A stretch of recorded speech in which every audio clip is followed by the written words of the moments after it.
we gotta educate you peeps. So I'll be starting.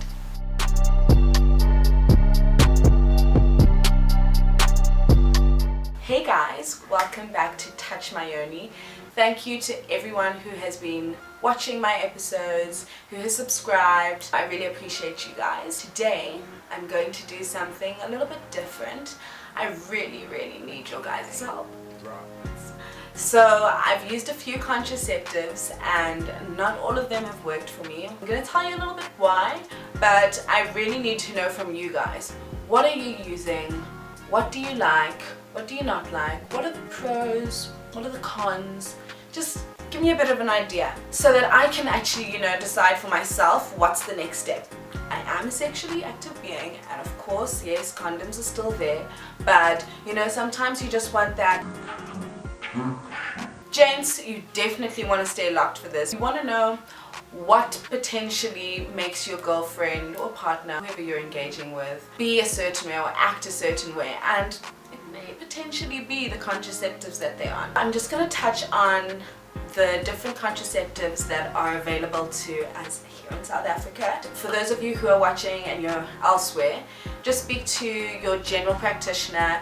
Any healthcare professional will have a basic idea of where you can get further information. The first one I'm going to start with is family planning, which includes things like regulating your fertility based on your menstrual cycle, determining when you're ovulating, because that will help you gauge when you're not going to get pregnant and when you are going to get pregnant. And then you can use things like the condom, which is 99% effective.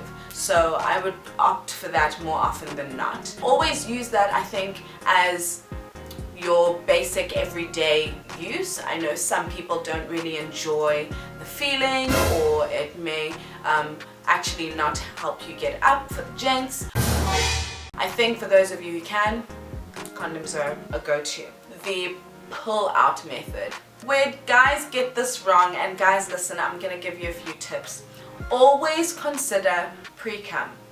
So although pre-cum has been known to not have any sperm, it actually can linger in the urethra from your last ejaculation, and then when your pre-cum is on its way out, it can carry that along with it, and people have been known to get pregnant that way. Although you think, oh no, I didn't fully cum, if you actually pre-cum, there's potential for the person to get pregnant. So always think of pre-cum when you're thinking of the pull-out method. Always pull out far away from the vulva. If you actually get anywhere close, those sperms are determined. They are swimmers for a reason. They're gonna find their way in, and sometimes they can leak in there, and you really don't want that. So be careful with that. And the same way they can leak or slide into your vulva or your vagina is the same way they can slide into your pre-cum too. So be very careful of that. The pull-out method can be effective if done correctly. The emergency contraceptive. If the condom breaks, if you happen to have not used it, and I don't know why you wouldn't, because that's the safest option. This should be taken 72 hours after you have come in contact sexually with your person. The sooner you take it, the better. The more days you wait until you take it, the lower the chances of it actually working or being effective. I'm going to go on to, a little bit more permanent or a little bit longer in terms of how effective the contraceptive can be. You get your basic, like the pill, and a lot of ladies will start this based on the fact that they want to regulate their hormones so they can control their skin. Period pains can get really bad, and I know I was on the pill from the age of 14, but it really gave me severe migraines, and that's based on the fact that it secretes or excretes. It gives off the hormone estrogen, and estrogen gives me migraines. And that's been known in a lot of different contraceptives. If estrogen is involved, then you can get headaches or mood swings, and it's just not a vibe. So it didn't work for me. Let me know if it works for you. I know for some people it does, and it's really effective. How the pill works is that it basically thickens the cervical mucus and it prevents the sperm from fertilizing the egg. The pros are it really is effective. Cons, I would say people don't really remember to take pills every single day unless you're a pill popper. And you know, there can be spotting or bleeding even when you're not on your period, so that's not always comfortable. But it is good for your skin and period regulation, so you know, to each their own. Then, just like the pill, there is the injection, which can be taken every 2 months or every 3 months. It just depends. I have been on both. I've tried both.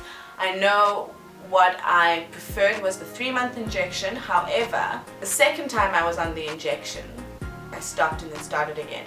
The second time, guys, I blew up like a balloon. Like you have no idea. I put on weight and everyone was like, "Oh, you are thick, mommy." And I was like, it's actually just, you know, this injection. And I didn't understand it until I was told water retention. So the injection, although it thickens the cervical mucus, prevents you from getting pregnant, it retains so much water in your body that you actually put on a lot of weight. This, again, is not the same for everybody, but that's what happened to me, so I'm not going to suggest it. And then there's one that I can't imagine. It just doesn't sit well with me. It's the implant. Now, I think the reason that this freaks me out so much is based on the fact that it's inserted into, like, just underneath the surface of your skin in your upper arm. And like there's potential, I mean it's very rare apparently, but there's potential for it to move around in different parts of your body. And I've heard a horror story, oh my gosh, that someone put on weight and they literally like lost it within the fat. Correct me if I'm wrong, please tell me if I'm wrong, but this was someone else's like experience, and that they had to like dig it out, and maybe obviously that's extreme, but I'm just not about that. I'm just not about that. That's just weird. Also, like, is this a matrix? Why are we putting chips in our arms? For those of you who are just not planning on having children anytime soon, it really is great. But what I must reiterate is that none of these contraceptives protect you from STDs, STIs. Just please always remember that. That's why I always say use a condom in conjunction with one of these. Now I'm going to start talking about things that can be inserted into the vagina, like the intrauterine device, also known as the IUD. There's 2 types. One is hormonal and one is copper covered. It gets inserted into the opening of the cervix, and there's kind of like a string that hangs, and this does not affect your sexual experiences. Please don't stress about it because it's right by your cervix, and I mean, who's really going to be able to reach up there? I mean, unless you're using your hands. It also creates a thickening of the mucus, but it also thins the uterine lining. So this prevents you from sometimes not having your period at all to having a much lighter period, which also can prevent you from having heavy period pain. So I think there's a lot of pros to this, but again, I'm a bit like hesitant about putting things inside me and leaving it there for 3 to 10 years. That's so long. Yeah, but I guess you could take it out when you feel like you're ready. But anyway, I don't know if that's cool. Nope. Much like the IUD, there is the IUB, which is intrauterine balls. These are copper balls that are basically strung on uterus-friendly frame. It kind of releases ions into your uterus that prevents the sperm from penetrating the egg, so no fertilization occurs. Basically how it works is a uterus-friendly polymer. Imagine molecules that have copper and they release ions into the uterus. It blocks the sperm from entering. This lasts up to 5 years. It's been known apparently to reduce period pains, make your period a lot lighter. However, there is increased bleeding that comes with that. It's also not really recommended for people who have UTIs a lot. This is something you can commonly catch like from a toilet seat or whatever, but if you experience that a lot, then maybe an IUB isn't your vibe. the last one that would be inserted is the Nuva ring, and I think this is also quite new because I have never heard of it until I started doing some research, and I was like, oh, this sounds interesting. How it works is sort of like a tampon. You insert it and it stays there for 3 weeks, and then you take it out so you can have your period for 1 week. But people have been known to put it in again after 3 weeks, or put a new one in after 3 weeks so they can stop their period, and I just don't, why would you want to stop your period? That's just so unnatural. Like, that doesn't sit well with me. I think it works nicely in the sense that it doesn't seem too permanent. Like 3 weeks, 1 week, you know, it's touch and go. I think that's a cool thing. I mean, I might consider that. How it also works is that it thickens the cervical mucus, so it prevents penetration. It doesn't affect your sex, guys. You don't feel it. It's hardly even there. It's almost non-existent, but I mean, I'm not really speaking from experience. So for those of you who've used it, right now, I'm gonna give you like 10 seconds to tell me what you think.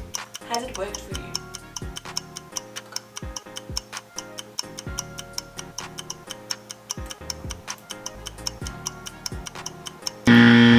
Cool. So now that all of you have told me what you think about all the contraceptive I've mentioned, let's talk about the patch. The thing that was recommended to me was the patch, and I went and I did my research, and I was so excited because it's like a plaster. You put it on your arm or your abdomen or your bum, not your breasts. You kind of decide where you want to put it, so I guess it also kind of works for your outfits. You keep it on for 3 weeks, take it off for 1 week again so you can have your period. And then I realized, much to my despair, that it releases estrogen, which is just like the pill, and that gives me headaches. And now I'm at a loss and I don't know what to use. Guys, I need your help. So 2 days ago, our lives changed, you know? Now we have more options, and who doesn't like options? And this time, the option is for men to take some responsibility and be the ones to use the contraceptives. 26th of March, a bill, was it a bill? Or rather, safety tests got passed in Los Angeles that allow for this male contraceptive pill. There have been some side effects, but just like any other contraceptive, there will be side effects. And I think, you know, the game's just done changed, because now the guys, the ones who are, you know, no effect on your libido. So guys, don't use that as an excuse. It doesn't affect your sex game, except it might make you a bit moody. No, I'm kidding, that's not a side effect. That was a joke, JK. It's been known to give you fatigue, so maybe you'll be too tired to actually want to have sex. It has been known to give a little bit of acne, but that was mild. Apparently that was like very, very few men of the survey who did it that got it. The name, it's really, really hard. Let me just read this thing. This pill is called 11 beta methyl 19 nortesterone dodecylcarbonate.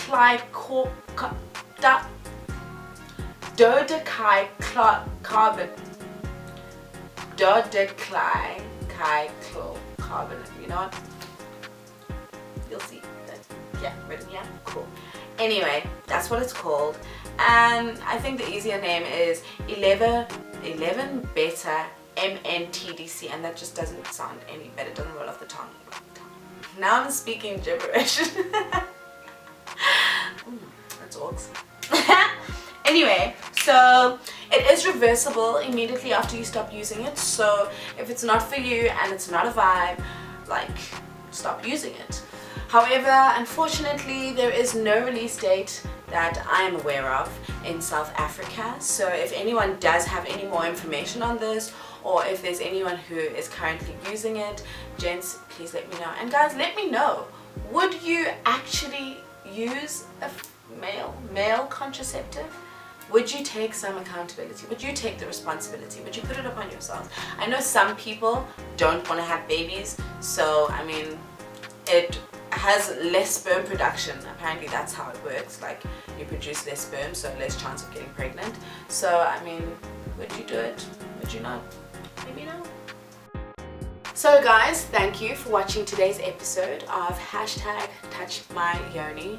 Don't ever forget the hashtag. Guys, I'm trying to trend out here. I'm trying to get to 1,000 subscribers and it's a little slow. So please, please, please subscribe, like, comment, tell me what you want to hear about. Tell me what you thought of today's episode. What contraceptives are you using? Are you using any? I'd really appreciate your feedback. Catch me next week, next episode. You know you want to be there. Make sure you hit the notifications bell, because obviously how else are you going to know when I put things out? #TouchMyYoni.